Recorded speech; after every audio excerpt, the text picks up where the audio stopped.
ایک حدیث کا مفہوم ہے جو حضرت عدی بن حاتم طائی رضی اللہ عنہ سے مروی ہے۔ نبی صلی اللہ علیہ وسلم نے ارشاد فرمایا کہ اللہ تعالی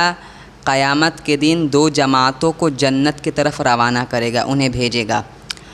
اور وہ جنت کے اتنے قریب پہنچ جائیں گے کہ وہ جنت کے تمام نعمتوں کو دیکھنے لگیں گے۔ وہ جنت کے محلات دیکھیں گے، کیسے جنت کے محلات سونے اور چاندیوں سے بنے ہوئے ہیں۔ وہ جنت کی نہریں بھی دیکھیں گے اور بہت سارے ایسے نعمتیں دیکھیں گے، جنت کی خوشبو بھی سونگھیں گے۔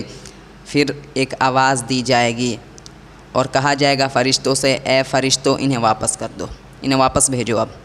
یہ واپس کر دیے جائیں گے اور بہت ذلیل ہو کر واپس ہوں گے۔ اب سوچیں، یہ مثال ہم لوگ اپنے آپ پر فٹ کر کے دیکھیں کہ ہمیں بہت بڑا گفٹ دیا جائے۔ ہم مان لیجئے ہم لوگ بہت غریب انسان ہیں اور ہمیں کوئی بہت بڑی گاڑی لا کر دے دے، لینڈ کروزر یا BMW، تو پھر ہم لوگ کتنے خوش ہوتے ہیں، واو کتنی اچھی چیز ہے۔ اور پھر اگر وہ چیز ہم سے چھین لی جاتی ہے تو کیسے ہم غمگین ہوتے ہیں، ڈپریشن اور ٹینشن میں آتے ہیں، اور کتنے ہم لوگ ذلیل و رسوا بھی ہوتے ہیں، کیونکہ ہم معاشرے میں 2 دن وہ گاڑی چلائے ہوتے ہیں، سب کوئی سمجھ گیا ہوتا ہے یہ تو بہت بڑا شخص بن گیا، اور جب وہ چیز ہم سے پھر چھینی جاتی ہے نا تو بہت ہم لوگ ڈپریشن میں جاتے ہیں، ٹینشن میں جاتے ہیں اور رسوا بھی ہو جاتے ہیں معاشرے میں، کیونکہ پھر وہ ہمارے پاس گاڑی نہیں رہتی ہے تو لوگ پھر حقارت کی نظر سے دیکھنا شروع کر دیتے ہیں۔ تو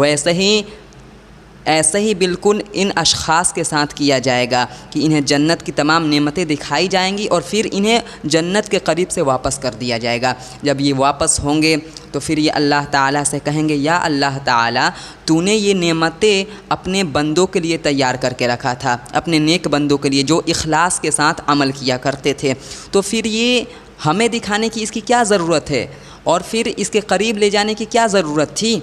ڈائریکٹ جہنم میں ڈال دیتا۔ ہم لوگ تو ویسے ہی لوگوں کو دکھانے کے لیے اعمال کیا کرتے تھے، تو ہم لوگوں کا کوئی عبادت قابل قبول ہے ہی نہیں، تو ڈائریکٹ جہنم میں چلے جاتے۔ اتنی تکلیف نہیں نہ ہوتی جو دیکھ کر ابھی واپس ہونے پر تکلیف ہوئی ہے۔ اللہ تعالیٰ کہے گا کہ ہم نے ارادہ تو ایسا ہی کیا تھا، لیکن تم لوگ دنیا میں جو اعمال کیا کرتے تھے وہ لوگوں کو دکھانے کے لیے کیا کرتے تھے، اس لیے میں نے تمہیں دکھایا کہ دیکھو تم جیسے دنیا میں لوگوں کو دکھانے کے لیے عمل کیا کرتے تھے، تو آج میں بھی تمہیں جنت کی نعمتیں دکھا کر محروم کروں گا، تمہیں ایک بہت بڑے اپنے اجر سے محروم کروں گا۔ یہ تمہیں تکلیف دینے کے لیے ہوگی، کیونکہ یہ دوسرے کے مقابل میں زیادہ فاسق ہیں، کیونکہ دکھانے کے لیے دنیا میں شہرت بھی کما لیا اور پھر اللہ تعالیٰ کی عبادت بھی انہوں نے نہیں کی، تو پھر ان کو ڈبل گناہ ملا۔ تو اس لیے اللہ تعالیٰ فرمائے گا کہ ہم تمہیں ڈائریکٹ جہنم میں ڈالنے والے تھے، لیکن تم نے دنیا میں نیک اعمال کیے میری عبادت کی لوگوں کو دکھانے کے لیے۔ تم لوگوں سے تو ڈرتے تھے، مجھ سے نہیں ڈرتے تھے، تم لوگوں کے سامنے عاجزی اختیار کرتے تھے، ارے ہم بہت نیک انسان ہیں، ہم تو تہجد میں 10 پارے پڑھتے ہیں،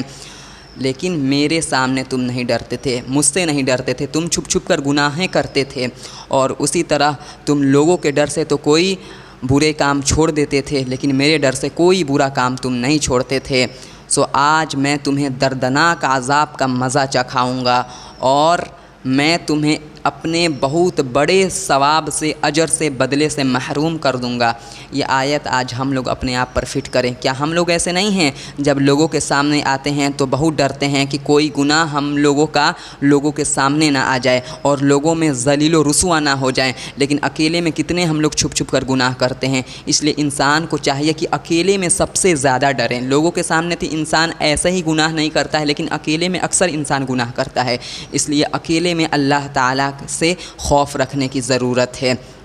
کیونکہ قرآن میں ایک مقام پر اللہ تعالیٰ ارشاد فرماتا ہے فَأَمَّا مَنْ طَغَى وَآثَرَ الْحَيَاةَ الدُّنْيَا فَإِنَّ الْجَحِيمَ هِيَ الْمَأْوَى وَأَمَّا مَنْ خَافَ مَقَامَ رَبِّهِ وَنَهَى النَّفْسَ عَنِ الْهَوَى فَإِنَّ الْجَنَّةَ هِيَ الْمَأْوَى۔ بہرحال وہ لوگ جنہوں نے طغیانی کی، اللہ تعالیٰ کی نافرمانی کی، ان کا ٹھکانہ جہنم ہے، اور وہ لوگ جنہوں نے خوف کھایا اللہ تعالیٰ کے سامنے کھڑے ہونے سے اور اپنے خواہشات کو کنٹرول کیا، یقیناً یہی وہ لوگ ہیں جن کا ٹھکانہ جنت ہے۔ اللہ تعالیٰ نے اس آیت میں بتایا ہے کہ جو لوگ اللہ کے سامنے کھڑے ہونے سے ڈرتے ہیں، یعنی گناہ نہیں کرتے ہیں کہ کل ہم قیامت کے دن اللہ کے سامنے ہم کھڑے ہو کر کیا جواب دیں گے، اس چیز سے خوف کھاتے ہیں اور گناہ سے روکتے ہیں، اپنے خواہشات پر کنٹرول کرتے ہیں، اللہ ان لوگوں کے بارے میں فرماتا ہے یہی تو وہ لوگ ہیں جن کا ٹھکانہ جنت ہے۔ اس حدیث سے اور اس آیت سے ہمیں صاف طور پر پتہ چلتا ہے کہ اکیلے میں زیادہ اللہ تعالیٰ سے خوف کھانے کی ضرورت ہے اور اپنے آپ کو گناہوں سے بچانے کی ضرورت ہے۔ لوگوں کے سامنے تو سب کوئی بچتا ہی رہتا ہے۔ پھر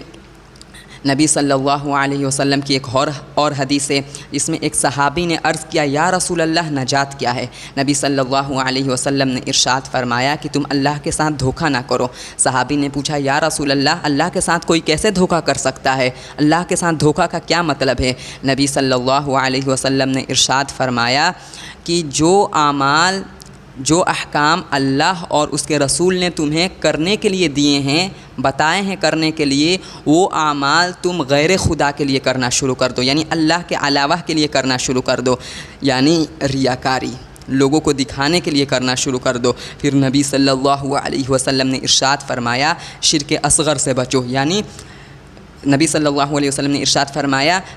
کہ ریاکاری سے بچو، پھر فرمایا کہ یہ ریاکاری شرک اصغر ہے، چھوٹا شرک ہے۔ اس حدیث سے ہمیں صاف پتہ چلتا ہے کہ ریاکاری سے بچنا ہے اور اس کو اللہ کے ساتھ دھوکہ کہا گیا ہے۔ اب سوچیں کتنا بڑا یہ جرم ہے کہ اللہ کے ساتھ اس گناہ کو دھوکہ کہا گیا ہے۔ پھر نبی صلی اللہ علیہ وسلم نے فرمایا کہ ریاکار کو جو دنیا میں لوگوں کی تعریف کمانے کے لیے اللہ کی عبادت کرتا تھا، نیک اعمال کرتا تھا، کل قیامت کے دن اسے 4 ناموں سے پکارا جائے گا۔ اے ریاکار، اے لوگوں کے دکھانے کے لیے عمل کرنے والے، اس نام سے پکارا جائے گا، ریاکار نام سے،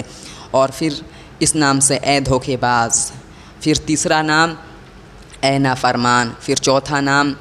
اے نقصان اٹھانے والے۔ یہ ان 4 ناموں سے کل قیامت کے دن ریاکار کو جو لوگوں کو دکھانے کے لیے عمل کرتا تھا اس کو ان 4 ناموں سے پکارا جائے گا۔ سوچیں کتنا وہ انسان ذلیل و رسوا ہوگا جس کو ان 4 ناموں سے پکارا جائے گا، کیونکہ یہ کتنا بدترین نام ہے۔ اور پھر نبی صلی اللہ علیہ وسلم نے ارشاد فرمایا کہ یہ بہت بڑے عذاب کا مستحق ہوگا اور اللہ تعالیٰ کا اجر سے محروم ہو جائے گا، اس کا تمام اعمال باطل ہو جائے گا اور یہ اجر سے محروم ہو جائے گا اور پھر اللہ تعالیٰ اس کو جہنم میں ڈالے گا۔